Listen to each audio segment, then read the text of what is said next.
안녕하세요. 교육진담 수요 독서 시간 시즌 2입니다. 저는 교육진담 진행을 맡고 있는 민우입니다. 자, 곰 선생입니다. 최 선생입니다. 이제 본인을 최 선생으로 소개하시기로? 네. 알겠습니다. 자, 오늘 책은 운명의 과학이네요. 네. 네. 이 책은 최 선생님께서 제가 선정하신 골랐습니다. 거예요? 네. 유일하게 옷을 갈아입고. 저라도 바꿔줘야. 뭐 이렇게 입다 보니까 이렇게 자꾸. 제가 원래 이렇게 하얀색을 좋아하다 보니까. 자, 그러면 이 운명의 과학 2분 퀵 서비스 한번 해주시죠. 네, 책을 읽고 싶지만 너무나 바쁜 여러분을 위해 기억 속으로 책을 배달해드리는 2분 퀵 서비스 지금 시작하겠습니다. 그러나 오렌지에 아무도 손을 댈 순 없다. 대는 순간 오렌지는 이미 오렌지가 아니고 만다.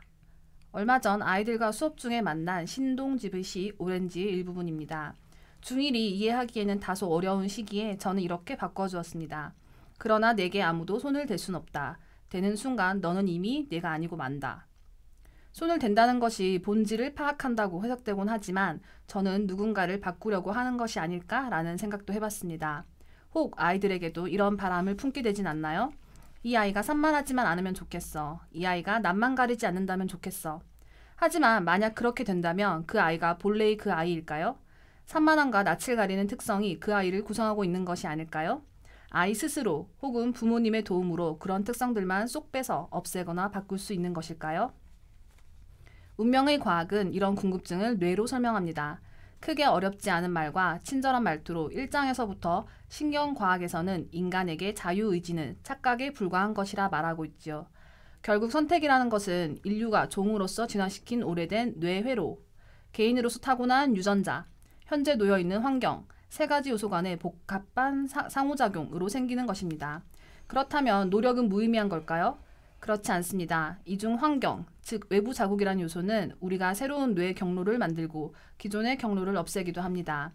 즉 산만함을 정적임이라는 특성으로 만들 수는 없겠지만 호기심이 많은으로는 바꿀 수 있고 낯을 가리는 특성을 나서기 좋아하는으로 바꿀 수는 없어도 긴장하지 않는으로는 바꿀 수 있다는 것이지요. 그것이 어떻게 가능한지는 책 속 곳곳에 나와 있답니다. 비과학적인 운명이라는 말을 과학으로 이해시켜주는 불친절한 진실을 친절하게 풀어준 책 한나 크리슬로우의 운명의 과학입니다. 뭐 무조건 그냥 기본적으로 그 인간의 뇌에 관련된 책이라는 얘기죠. 그렇죠. 이 뇌는 요즘 학생들이 너무 좋아하는 소재예요. 네, 그 특정 매니아들이 많아요. 이 뇌과학자가 되겠다는 게 최근 한 10년서부터 학생들이 인간의 신체 부위 중에서 예전에 심장, 예전에 뼈, 이런 것들에 대한 어떠한 궁금함이 많았다면 최근에는 학생들이 인간의 신체 부위 중에서 가장 관심 있어하는 게 뇌야, 뇌. 저는 그것이 이제 AI 열풍과 관련이 있다고 생각하는데 실제로 가르치는 아이들 중에서 로봇공학을 꿈꾸는 아이들이 동시에 뇌과학에 관심을 가지더라고요. 그냥 다 뇌야. 그러니까 인간에 대한 어떠한 탐구를 하는 과정에서 사람에 대해서 어디가 제일 관심이 있냐라고 했을 때 이제 학생들이 계속 뇌죠. 이게 한 10년 됐거든요. 점점점 많아져 학생들이. 그러니까 10년 전만 하더라도 뇌과학자가 꿈입니다라고 그러면 오 이랬거든. 근데 지금은 뇌과학자야 그러면 어두웠어. 그래서 이제 굉장히 이제 시대적인 트렌드가 많은 학생들이 관심이 있어하는 소재다라고 이제 말씀드릴 수 있을 것 같아요. 자, 그러면 이 책에 관련돼서는 어떤 키워드를 갖고 우리가 접근을 해야 될까요? 자, 그러면 이종보통 키워드로 들어가 봅시다. 네, 제가 먼저 시작하겠습니다. 제가 꼽은 키워드는 이제 업데이트라는 키워드입니다. 조금 뜬금없긴 한데 이런 생각을 한번 해봤어요. 이 책을 읽으면서 이 책은 어쨌든 좀 정보로 가득 찬 책이다 보니까 이 책에 어떤 정보가 있는지는 뭐 책을 직접 읽어서 습득하시는 게 좋을 것 같고 오히려 이 책을 읽으면서 제가 개인적인 경험에서 느낀 것들을 좀 말씀드려 볼까 해요. 일단 우리가 과학책을 읽어야겠다 혹은 어떤 책을 읽어야겠다라고 할 때 보통 고전 찾는 게 이제 일반적인 어떤 경로잖아요. 근데 다른 분야에서는 고전이라고 불리는 책이 뭐 꽤 괜찮은 경우가 많은데 저는 과학도 반드시 고전을 읽어야 되나? 반드시 혹은 나온 지 오래됐지만 그래도 유명한 책, 뭐 예를 들어서 뭐 이기적 유전자라던가 총균세라던가 이런 책을 읽어야 하나? 라는 의문을 가끔 품거든요. 총균세 그냥 인문학 책이라고 봐야죠. 네, 가끔 품는데 그래서 저는 오히려 과학 분야의 책은 고전이라고 불리는 책들보다는 좀 요즘에 나온 최근의 연구 성과들을 많이 반영한 책을 읽는 게 오히려 뭐 부모님 입장에서도 혹은 학생들이 이제 다른 학생들과 자기를 차별화하려고 할 때 좀 더 돋보일 수 있는 어떤 접근 방법이 아닐까? 과학에 대한 접근 방법이 아닐까라는 생각을 했습니다.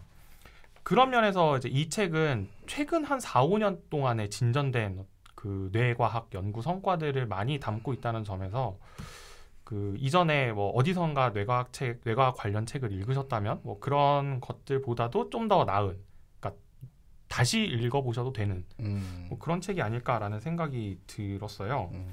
그래서 이 책을 읽으면서 제 개인적인 경험을 떠올려봤는데 이게 뭐 자유의지와 신경과학 사이의 관계니 뭐 결정론적이고 뭐 인간은 원래 다 프로그래밍 된 대로 행동하는 거 아니니 뭐 이런 주제들이 인문학 논술 준비하는 친구들한테는 되게 단골 주제 중에 하나잖아요. 그래서 저도 제 공부를 해야 되는 것도 있고 또 학생들을 가르쳐야 되는 입장도 있고 그래서 이쪽에서 이루어지는 연구 성과들을 반영한 책들은 좀 꾸준히 이렇게 쫓아가려고 노력하는 편이거든요. 근데 제가 10년 전에 읽었던 책이 생각이 났어요. 그 한국에도 지금 번역이 되어 있는데 브레인 트러스트라고 하는 책이 있습니다. 그 철학자 중에 뇌를 열심히 연구하면은 철학의 모든 문제들을 다 해결할 수 있다라고 주장하는 일군의 학자들이 있거든요. 뭐 다양한 사람들이 있으니까 세상에. 네. 이제 그 학자들 중에 아주 대표적인 사람으로 패트리샤 처칠랜드라고 하는 그 미국의 그 캘리포니아 주립대 샌디에이고 캠퍼스의 교수가 있어요. 이제 이 사람이 쓴 책인데 10년 전 책이라고 방금 말씀을 드렸죠. 그래서 이 사람이 어떤 이야기를 책에 써놓냐면은 우리 뇌 연구는 아직 멀었다. 내가 뇌를 굉장히 중요하게 생각하고 여기에 많은 진전이 있지만 그래도 멀었다. 왜 그러냐? 그때 당시에 이제 뇌에 관해서 우리가 관찰할 수 있는 가장 정밀한 수단은 이제 병원 가서 찍어보실 수 있는 그 fMRI였거든요. 이게 해상도가 1세제곱밀리미터예요. 그러니까 1세제곱밀리미터 단위로 세포가 활성화되어 있는지 활성화되어 있지 않은지를 이제 촬영할 수 있는 장비였던 거죠. 근데 이 사람이 책에서 이렇게 얘기를 해요. 1세제곱밀리미터면은 그 안에 뉴런이 10만 개다. 그거 10만 개가 어떤 방식으로 연결돼 있는지까지 생각하면은 뭐 이건 바둑의 경우의 수는 뭐 게임도 안 될 정도로 우리가 상상할 수 있는 숫자가 너무 많은데 가능성이 너무 많은데 이런 걸 가지고 어떻게 우리가 뇌를 연구할 수 있다라고 얘기할 수 있냐. 물론 앞으로 진전이 돼야겠지만 지금의 연구 성과는 좀 우리가 신뢰도를 약간 접어두고 생각해야 될 필요가 있겠다. 이게 이제 10년 전에 쓴 사람의 책의 얘기였거든요. 근데 이 책에 보니까 굉장히 재밌는 연구 방법론이 나오더라고요. 그 유전자 조작 기술, 크리스퍼 카스라고 불리는 기술을 이용해서 신경세포를 만드는 유전자에다가 형광색을 내는 물질을 씌우는 거예요. 그래서 신경세포가 활성화가 되면은 얘네가 반짝반짝하고 빛이 나고 그걸 이제 형광물질을 촬영할 수 있는 카메라로 들이대면은 이제 뭐 1제곱밀리미터 10만 개 뭐 이런 수준의 얘기가 아니라 진짜 회로를 보듯이 신경이 활동하는 과정을 볼 수가 있는 거죠. 내가 그 여자 좋아하는 거 티나잖아 그렇게 되면. 그런 거죠. 그리고 이제 헤어질 마음 가지고 다 티나고 이제 큰일 났네 이제. 어떡할 거야 이제. 네. 싫어하는 거 바로 티나고 막 이제 이거 만들어지면 난리 납니다. 네. 만들어지면 난리 납니다가 아니라 이미 개발돼 있는 기술이고. 그러니까 이걸 갖다가 상대가 막 보이는 거야 이제 막 이제 카메라를 이렇게 딱 찍고 막 이러면 너 지금 나 싫어해 이러면서 이제. 그래서 이 연구 방법론을 가지고 이제 fMRI 시절에는 상상도 할 수 없었던 굉장히 많은 연구 성과들이 최근 4, 5년 동안 나왔고 그리고 그게 이제 이 책에 한두 챕터에 걸쳐서 굉장히 자세하게 소개가 되어 있거든요. 그래서 제가 제 개인적인 이야기를 좀 많이 했는데 결론은 특히나 과학 분야의 정보들을 얻기 위해서 뭐 부모님도 그렇고 학생들도 그렇고 그러니까 내가 어느 분야에 관해서 굉장히 유명한 책을 읽어서 내가 그걸 다 습득했다. 이제 여기에서 어떤 공부나 학습을 끝내는 게 아니라 주기적으로 한 4, 5년, 뭐 2, 3년 정도로 계속해서 새로 나오는 신간들에서 어떤 이야기를 하는지 계속해서 살펴보고 그렇게 나온 최신의 정보들을 활용하는 게 여러 가지 측면에서 뭐 입시를 준비하거나 아니면은 뭐 사람들이랑 수다를 떨거나 뭐 하다못해 그런 어떤 자리에서도 자신을 차별화할 수 있는 요소가 되지 않을까라는 생각에서 저는 업데이트라는 키워드를 뽑았습니다. 이거 저기 그냥 알아듣게 얘기하면 신상을 읽어라 이런 거. 과학책은 신상이 좋다. 네, 맞습니다. 과학책은 신상을 읽는 게 좋다. 네. 그러니까 그 스테디한 아이템을 일단 갖고 그다음에 항상 신상으로 바꿔가시라. 이런 뜻이죠. 예. 고전은 또 하나 갖고 있어야 되는 거지. 그렇죠. 예, 고전은 하나 갖고 크로스백 하나 딱 갖고 그 다음에 이제 뭔가 진행을 해라. 이런 어떤 취지였습니다.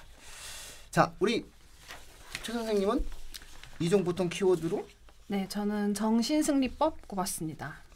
네. 뭐, 정신승리? 친구들이 저한테 제 가장 큰 장점이라고 말하는 정신승리법인데 이 책의 결론.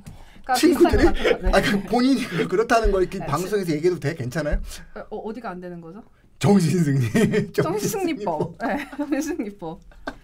멘탈이 약한 사람들은 저는 이거 필요하다고 생각해서 강추 추천드리는데 근데 이 책의 결론과 비슷하다고 생각하는데 많은 사람들이 자기 자신 누구인가 늘 궁금해하는 것 같아요. 네. 근데 그거를 뭐 책을 읽고 체험을 하고 경험을 하면서 알아가는 방법도 좋겠지만 대부분의 사람들이 쉽게 접근하는 건 심리 테스트, MBTI, 애니어그램, 사주, 그다음에 나는 엄마를 닮았다, 아빠를 닮았다.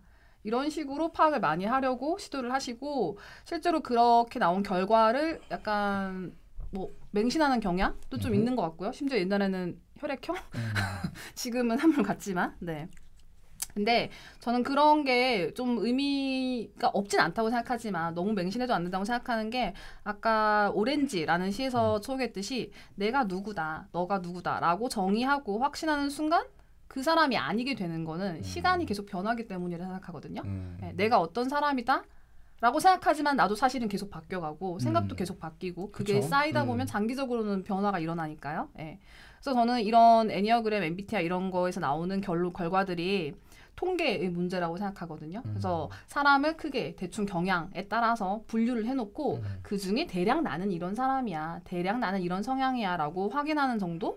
그치만 내가 정확히 그 사람인 건 아니죠. 네, MBTI에서 나는 뭐 뭐뭐뭐야. 나는 그 사람이야? 아니죠, 그렇죠? 왜냐면 나는 특별하고 나는 하나밖에 없지만 그냥 그 분류 안에서 아 내가 이런 성향이구나를 확인하는 거라고 생각하고 그리고 또 어떤 성향에 따라 이 사람은 성공해, 저 사람은 실패해라는 말을 많이 하는데 같은 분류 안에서도 성공하는 사람이 있고 실패하는 사람이 있고 심지어 같은 사주를 지녀도 잘 되는 사람이 있고 안 되는 사람이 있고 근데 그거는 사주나 MBTI 결과가 틀렸다기보다는 그 베이스를 바탕으로 개인이 어떻게 나아가냐의 문제라고 생각하고 이 책의 결론도 그렇다고 생각합니다. 예, 그래서 제가 쓰는 정신승리법은 이런 거예요. 뭘 했는데 결과가 좋아.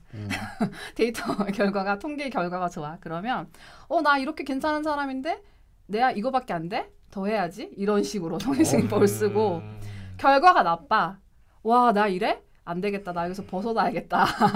이런 식으로 네, 정신승리법을 저는 씁니다. 정신승리가 계속 더 나아가고자 하는 어떤 끝없는 욕망인데? 그렇죠. 욕망덩어리였구나. 우리 최 선생님은. 네, 근데 이런 방법이 저는 좋다고 생각하는 게 사실 제가 사주를 조금 볼 줄 알아서 친구 걸 살짝 봐준 적이 있어요. 살짝 진짜 안 봐줬는데 딱 한 번 봐준 적이 있어요. 그래 저기 한번 보고서 한번 얘기해. 아니요. 한 번 봐준 적이 있어. 한 번. 나 이런 거.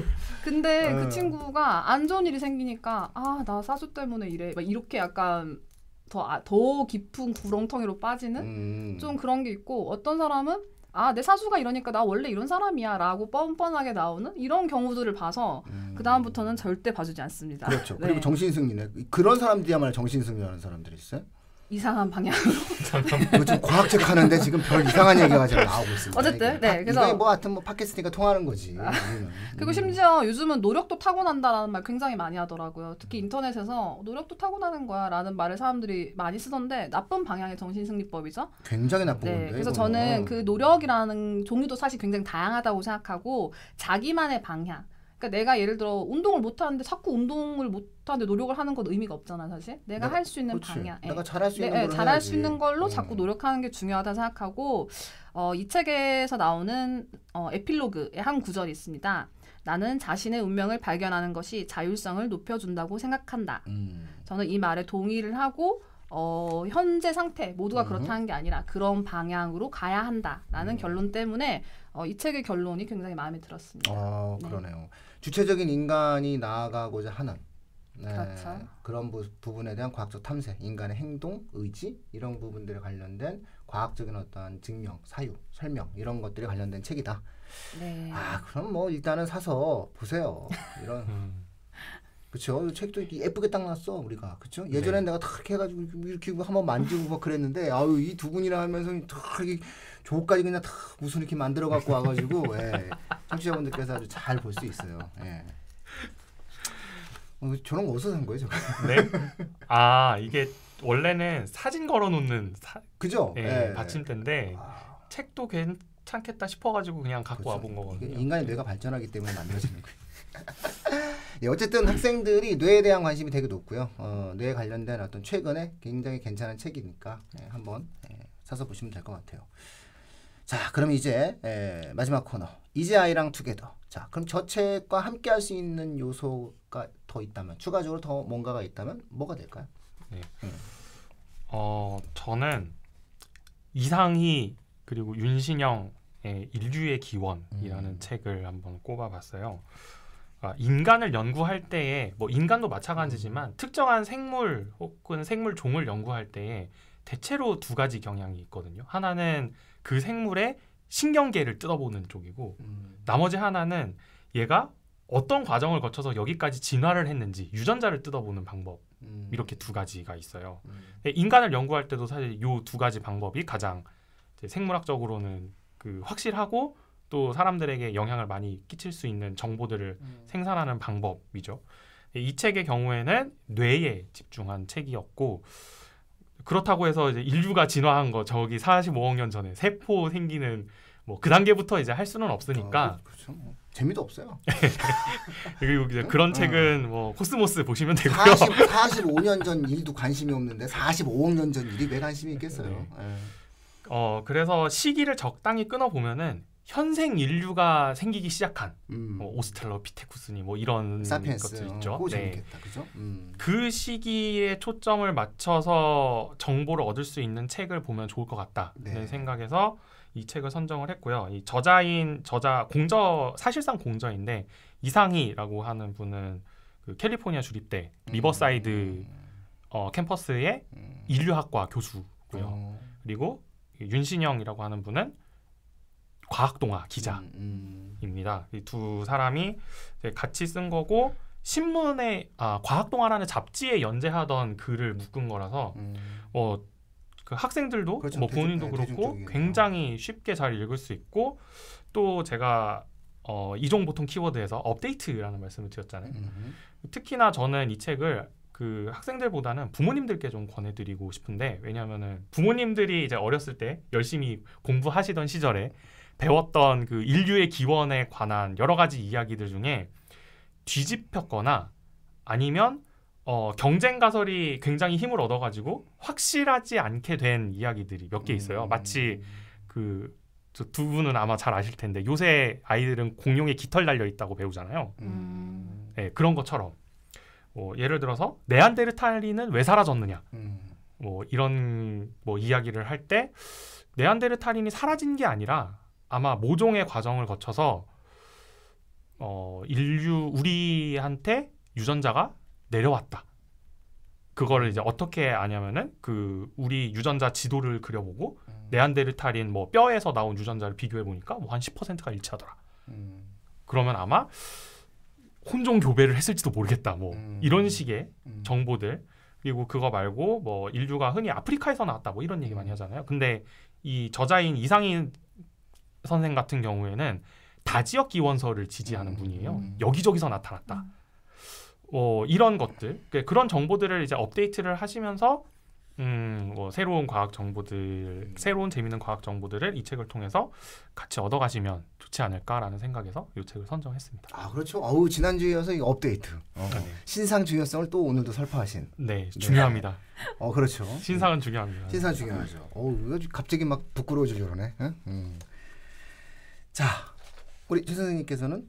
저는 테드 창의 숨이라는 신간 나름 신간에서 우리가 해야 할 일이라는 단편 골랐습니다. 테드 창 작품 하셨던데. 그렇죠. 네, 웬만한 건 겹쳐서 자꾸. 괜찮습니다. 괜찮습니다. 책은 원래 겹치는 좋은 거예요. 책은 다 하셨더라고요. 그럼요. 우리 네. 좋은 책 많이 했죠. 다행히 숨은 안 하셨고 이제 우리가 해야 할 일이라는 단편 소설은 굉장히 얇아서 그리고 원래는 원문은 네이처지에 실려 있습니다. 그래서 지금 무료로 볼 수 있고요. 네, 영어 좋아하는 학생들.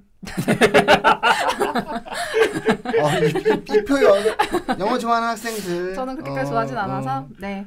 들어가서 보시면 돼요. 네이처지에 있으니까. 네이처지에 있으니까. 네. 이 책에는 예측기라는 기계가 나오는데요.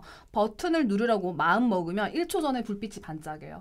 먼저 인식한다는 거죠. 근데 누르려고 하지 않으면 당연히 반짝이지 않고 그래서 불빛이 반짝이기 전에 버튼을 누르는 것은 불가능합니다. 내가 누르려고 하면 무조건 그 전에 불빛이 들어오니까.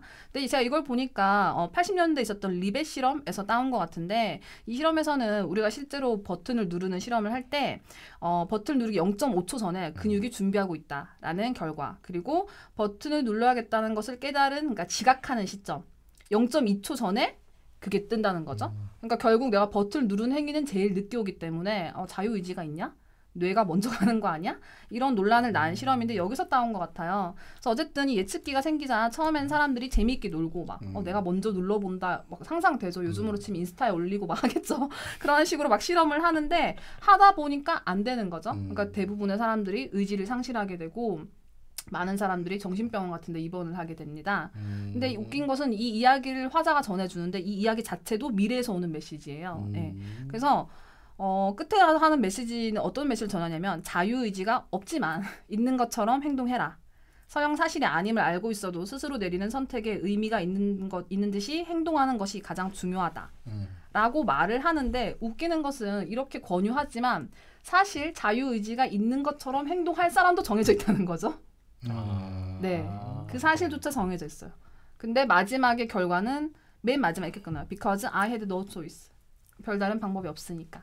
약간 허무주의 계열로 빠지는 게 있긴 한데. 참 이 사람 책은 좀 한번 날 잡아서 한번 사가지고 읽어봐요. 이 사람 궁금해요. 내 솔직히 말하면. 좀 특이한. 이 사람은 한번 이렇게 몰아보기? 드라마 몰아보기처럼. 네, 내가 지금 사실은 이렇게 드라마 몰아보기처럼 어떤 저자에 대해서 한번 이렇게 딱 찜해놓은 저자가 있거든요. 이게 1순위의 테드 창이에요. 다행히 작품이 그렇게 많지 않고 굉장히 독보적인 위치를 차지하고 있는 작가이기 때문에 한 번쯤 그럴 가치가 있다고. 몰아보기를 한번 한 서너 권, 5권 뭐 다 하여튼 이 사람이 시중에 나와 있는 책은 딱 다 세트로 사가지고 그냥 어디 가가지고 한 2박 3일 동안 이 테드 창의 세계 속에서 한번 들어가는 거죠.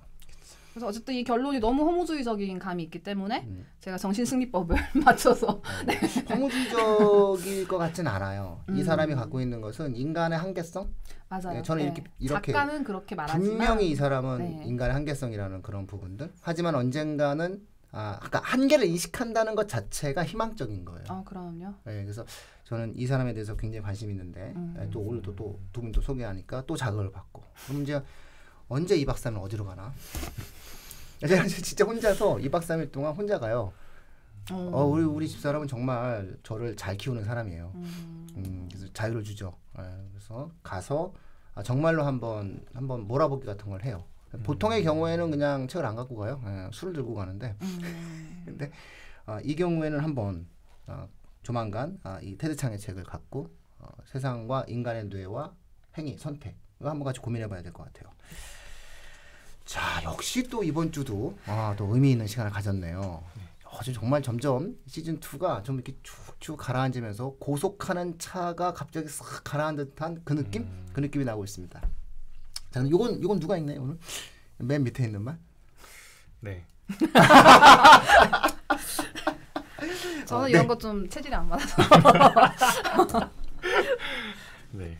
갑자기 하게 되니까 다 되더라고요. 이 명찰 이것도 처음엔 막 미치는 줄 알았는데 하게 되니까 돼요.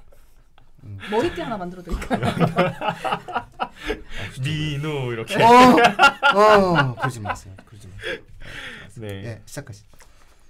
교육진담 수요독서 코너는 청취자 여러분과 함께 가볍게 하지만 꼼꼼하게 책을 읽어나가는 방송입니다. 여러분의 손길에서 책장을 넘기는 소리의 숫자만큼 댓글, 좋아요, 구독하기, 알림 설정, 링크 공유 부탁드립니다. 이건 아마 방송 끝난 겁니다. 자, 마치도록 하겠습니다. 감사합니다.